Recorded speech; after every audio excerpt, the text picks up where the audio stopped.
onboarding calculator and business case, I will reach out to you after this webinar. So you will receive that as well. As I mentioned, you can always write in the chat if you have any questions.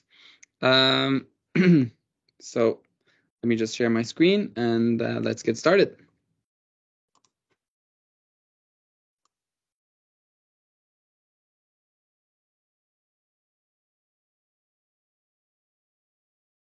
And yeah, I'll see my screen now. Good. So this webinar is on the topic of the business case of employee onboarding and how to prioritize onboarding in your organization. My name is Amin, and I have with me my colleague Hanne. And to start, I just, most of you probably... Can't hear you. Oh.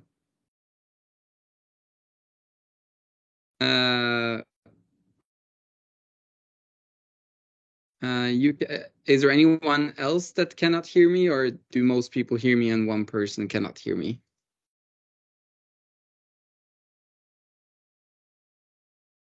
If you can write in the chat if you can hear me, so we can get confirmation. Okay, good. Okay, that's good. Okay, so I'll just continue. And Diliana, maybe there's something wrong with your speakers. Perhaps we can send you the recording afterwards if you're not able to hear us. So yeah. So most of you know Prepio and the framework that we use for employee onboarding. If not, I'll just go really briefly through the framework. So I have written a book on employee onboarding with Talia Bauer. She's one of the leading scientists globally on the topic of employee onboarding. She's done a lot of studies over the last 25 years in figuring out what is effective onboarding and how to deliver on the employee experience. She's even helped companies like Google when they built their Noogle onboarding program. The framework we use is the 6C framework, which is compliance, which is the paperwork, the training, the basic things that needs to be in place for a new hire to join the organization. It's clarification, it's confidence, connection, culture, and checkback. I'll try to show how these different elements in our framework can help improve the business case and improve the results of onboarding in your organization. And we know that organizations score differently on these different C's, but our goal is to help our customers be proactive in improving it over time and having consistency. So that is what we do here at Prepio. One really interesting study, a survey done by Aberdeen Group, is the onboarding maturity. So that connects to the 6 C's of onboarding and having a consistency, measured different groups of organizations. So the level 3 and 4 versus the level 1 and 2. So that means your onboarding maturity and how mature the organization was in employee onboarding. So you could see that employee retention was 13% in the group that had a lower onboarding maturity versus the organizations that had a high onboarding maturity. Customer retention as well, 36 versus 48%. Employee engagement, 26 versus 50%. Customer satisfaction. So what this tells us is that onboarding experience and having a mature onboarding process is not just to reduce turnover or to be more efficient in getting people that are outsiders to become insiders. It's actually hurts business results when it's not good. And we like to talk a lot about the employer branding. I'll get back to that later. But also the company brand, the employees represent the company brand. So if you're not onboarding people consistently, you're creating bad business results in the organization. So the first period of joining a new place to work is a critical time, because that's when people make up their mind whether they want to stay in the organization or find another place to work. So great onboarding can improve the employer branding and make the company in a better position to hire the best talent in the marketplace. Getting people up to productivity faster, reduce turnover, get higher completion rates on checklists or the compliance work. Having insights into onboarding can reduce a lot of strain and improve the onboarding experience over time, and then enable the HR and L&D and managers to deliver consistency. So that is what we are going to talk about today. So let's start with the question of why is onboarding neglected? So onboarding, we know that it's important, and we've all personally experienced in our career a bad onboarding experience. But why isn't all companies really trying to create a great onboarding experience? So there's two groups. One is they don't have a structure. They haven't, planned and implemented that structure. And it goes back to not having a mature HR practice in the organization. So, but most companies have actually a process, a structure, but they're not able to really deliver that consistency. And that goes back to the tools they use. No one really owns onboarding in the organization. And if no one owns anything, it doesn't, improve over time or get better. Perhaps culture and change management. And by that, I mean getting managers in the front lines that are actually doing that onboarding to deliver on the experience. And when we talk about bad onboarding, what do we mean? Well, it's unstructured. So it means that it's up to that manager that one day, did they do a good job or not?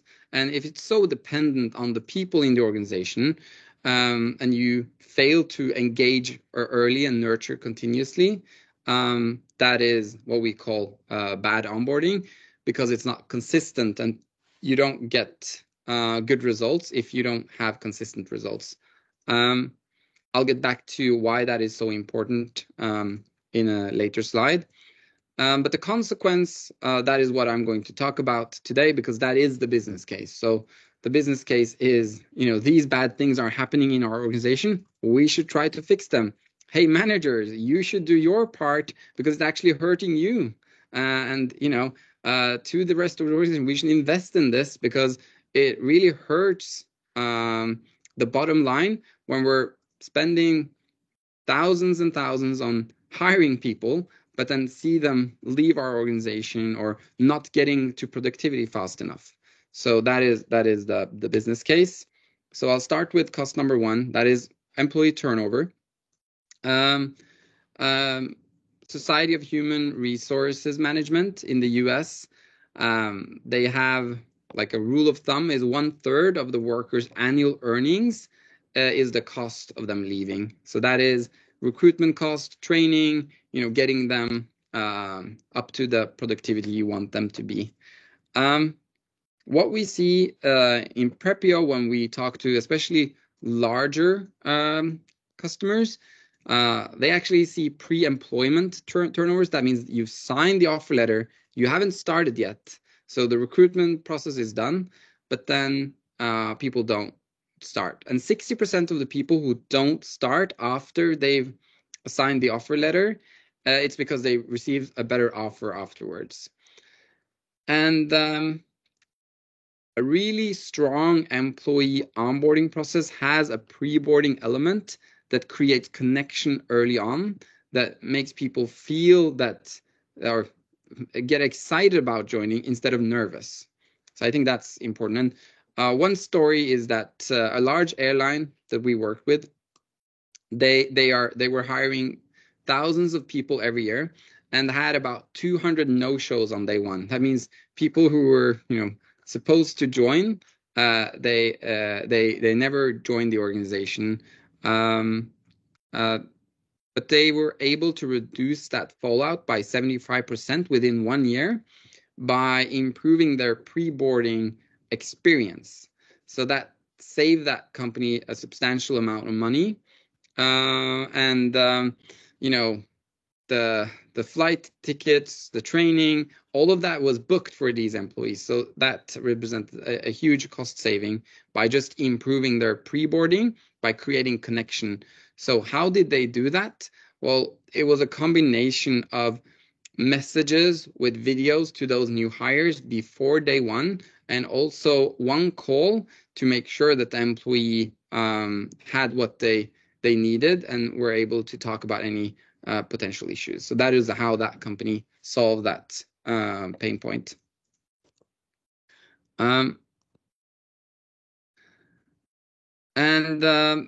Long-term retention is also really important. So it's not just turnover in the first few before you've joined, but it's actually the period after. There's different studies on this that have different results. So one study had 28% of new hires quit before reaching 90 days on the job. Another study had 22% of new hires that quit do so within 45 days. 50% of hourly workers quit within the first 120 days. And I know a very, very large gas station company in the US, they had areas that had,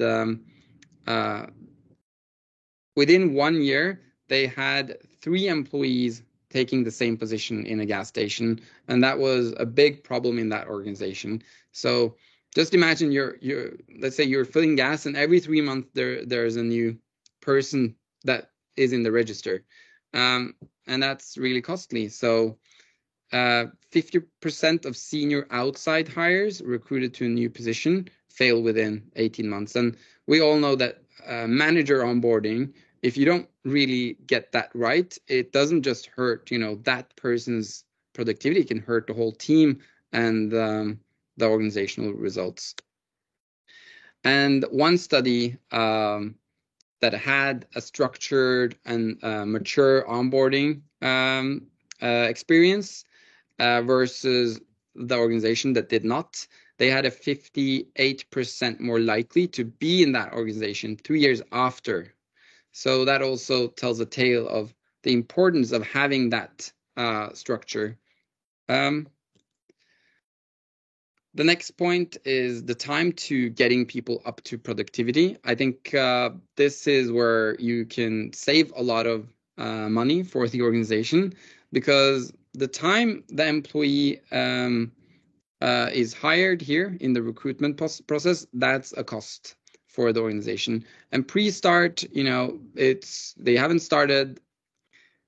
If you start the onboarding journey before the new hire joins, get them into a flying start instead of spending the first days and weeks trying to get into productivity, you can save days in the new hire time to productivity.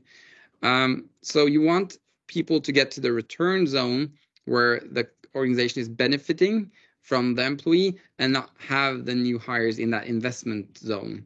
So how do you get people up to productivity faster? Well, it's a really good onboarding process. And the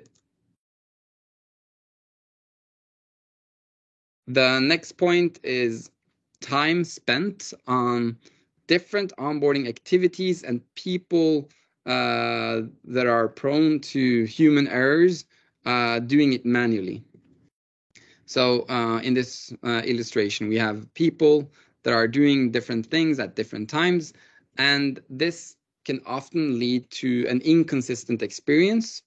And that's what we've tried to do here at Prepio, is to create a system that makes that structure really easy to follow for all the stakeholders, not just the employee, but their hiring manager, if you have a buddy system for HR and for all parties involved. And most of our customers automate between 30 and 70 different tasks during an onboarding process. And that is a huge cost-saving element in improving your onboarding experience. I'd also like to use one of Talia Bauer's studies. So she did a study in a call center where they did the like A/B testing of one group had a structured onboarding with the framework that we use at Prepio versus the other one that had a more varying onboarding experience that was left to the managers. And the retention after 12 months was 91% versus 30% in the other group. And the productivity goals were reached a lot faster in the group that had that structure onboarding. And what she realized is that connection is key. So if employees feel connected and accepted by their colleagues, they have less anxiety. And 12,000 newcomers, the data shows that it was the most important C because it's the one aspect of onboarding that related to all the outcomes. So for example, if I feel safe to ask my manager questions, I'm more likely to learn faster. If I feel like I'm, can be proactive, then I'm more likely to onboard myself better versus being reactive where I'm just waiting for people to tell me what to do. So that is a really critical part of connection. And it's such a shame that more companies aren't doing it because it does not require that much money or effort. It's just the onboarding maturity in most organizations are very focused on the need to do aspect because that's owned by HR. And then it's up to the local managers to do the rest. So this is where I think if you would work on having a more mature onboarding experience and process where you focus on connection, you would get much better results and also support the managers. So employee disengagement. So this is something that, of course, impacts turnover and productivity. But if you get a really bad onboarding experience, you will not be an engaged employee. That is for sure. And if the same employee got a really great onboarding experience, got introduced to their colleagues, the clarification was clear, so they knew what was expected of them, they will be more engaged. So in our book, we wrote about the CEO experience and the Airbnb framework for great design thinking when you're onboarding people that will lead to higher engagement in the organization. Strain on management. So we know that managers, especially, they can forget to give their new hires a great onboarding experience, but it actually just bites them in the ass. It's actually easier and less time consuming for a manager to give great onboarding, but then have employees who are better at doing their job. And managers are really hard to change, and many of them are promoted to incompetency. So this is a big area where I feel it's really hard for HR and for the organization to change. So I think a big reason for this is that the current solutions that the organization is using for, let's say, learning, it's not something the manager remembers when they're onboarding because they're stressed out, they don't have time. And then this new hire is going to join, in 2 weeks, and it's barely so they can send in the information to IT to get a laptop in some instances. So, getting flowers or, getting the team together, that's something they just missed the mark on that. So one of the solutions that we see that is really effective is instead of sending managers to, let's say, a training course on how to be better at onboarding, which can be great, we see that just-in-time learning when the manager is about to onboard a new hire is really effective. So, for example, you can automate a message to the new hire, to the hiring manager, with some best practices that they can do. And then with a click of a button, they can, for example, send an SMS to the new hire, welcoming them to the team. Or perhaps, getting the manager to call the new hire by just sending them the phone number of the new hire and some advice on what the manager should say. That's way more effective than having a long checklist with lots of things that the manager should do, because in a stressful work environment, they'll often forget. So you need to nudge the managers into giving great experience. And I think that's a key to helping them, and also sending them just-in-time learning on why it is important for them to give good onboarding, and not sending them to a course one time a year, because they'll often forget that in that stressful situation. So poor performance, it's equally important to retain quality employees and manage out poorly performing employees in the early stages. And this is something that is often neglected when you think about onboarding. Like, a great onboarding process should also be able to figure out who's not going to work out in that position and try to manage them out as quickly as possible, and be really clear with that employee. We have all heard stories about employees that feel that their workplace hasn't been fair to them because they didn't know that they weren't delivering.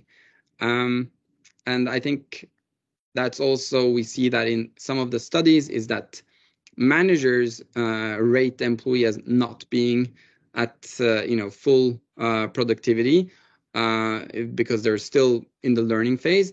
But the same questions are asked to the employees, and the employees say, well, I'm actually fully productive right now. So what does that mean? That means that the poor performance is because the clarification wasn't clear enough on what is expected at certain milestones in the employee journey. And I like to also use the case study with Zappos. They are owned by Amazon now, I think, but I think they're the largest online shoe brand in the US. And they were spending about $100 million on bad hires every year. And they were scratching their heads and trying to figure out, how are we going to improve this? We're spending $100 million every year on bad hires. So does anyone want to try to answer what Zappos did in order to improve that $100 million in bad hiring? So I'll give people the chance to come out with their best guesses. It's a really interesting take. Okay. That's a good guess, Michelle. Fixed their onboarding experience. Kind of. But I think it was really surprising. When I first heard it, I was actually blown away. Preboarding with focus on connection. No, it wasn't that either. Do we have a third person that wants to try and figure out what they did? They did something that in the retail world was unheard of. No one? Clear expectations? Recommendations? Yeah, all good guesses, and they could probably have done all of that, but what they did,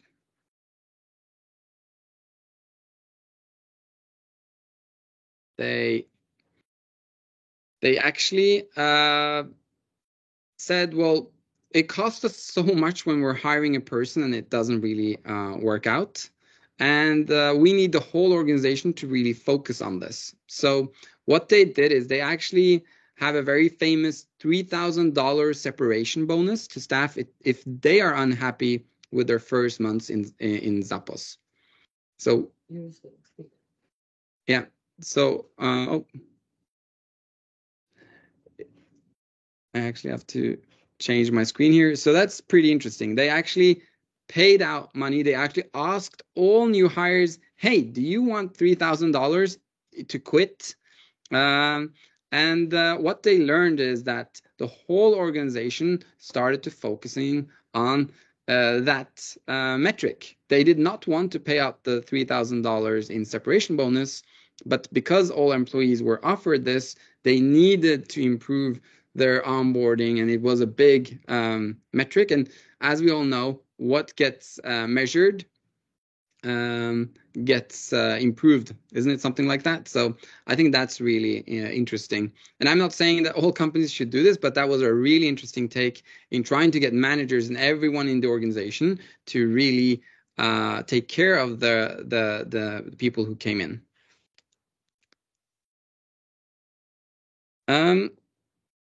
So employer branding, it's one of those hidden costs that's really hard to measure, but the buying experience when you go to any brand, it's not left to the person who's on duty that day. So if you walk into McDonald's or Louis Vuitton, it's not like you will get a really different experience based on who you're meeting in the retail store. So they have a focus on delivering a consistency in their customer experience. And we want to help organizations have that same mindset to the employee brand experience and the employee promise. And a lot of companies are saying one thing when you apply for a job there, but then you talk to someone. Most people actually talk to someone that works in your organization before joining. And if what the recruiter is saying and what the people who are working there are saying, if there is a gap there, you will lose credibility. And that is not a good thing, to lose reputation as a great place to work. The consequence is that the people who apply for jobs and say yes are probably not the best people in the talent marketplace. So Glassdoor rating, we've all seen horrible stories about people saying that I had no onboarding, my manager was not there, and this company is really hard to join. LinkedIn posts of people praising the new place they joined because the onboarding was so great. We see that with some of our customers that have gotten more employees to post on LinkedIn that their onboarding was amazing, but you should give them a good reason, right? It's not like I'm just going to post that without having that wow experience. Word of mouth is important. And in one survey, 43% of employees who quit in the first 90 days reported feeling that their day-to-day role wasn't what they expected. So creating that clarification from the recruiting process throughout, that is really important. I also want to say that stories are important. So you might give a great onboarding experience to 9 people who join, but then one person had a terrible experience.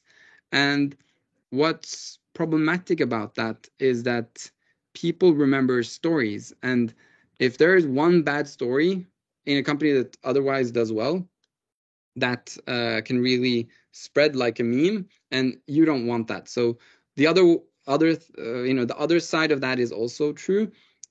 People who have a really wow experience when joining that organization, that story also gets told. So creating stories that people can tell other people about improves employer branding.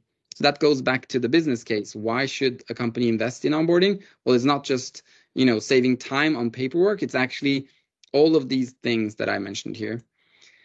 Lastly, I want to say that the people in this webinar that have said yes to getting this calculator, we will help you build out the business case and see how much money the organization is spending on hiring and onboarding, and then also how much money you could potentially save based on your onboarding maturity today and your expected improvements by investing in better onboarding. So that's our time for today when it comes to the webinar. I have some time left at the end for questions. So if you have any questions or if there's anything you want to ask me, you have the time now. And for everyone else, thank you so much for joining. I hope it was valuable and have a nice day.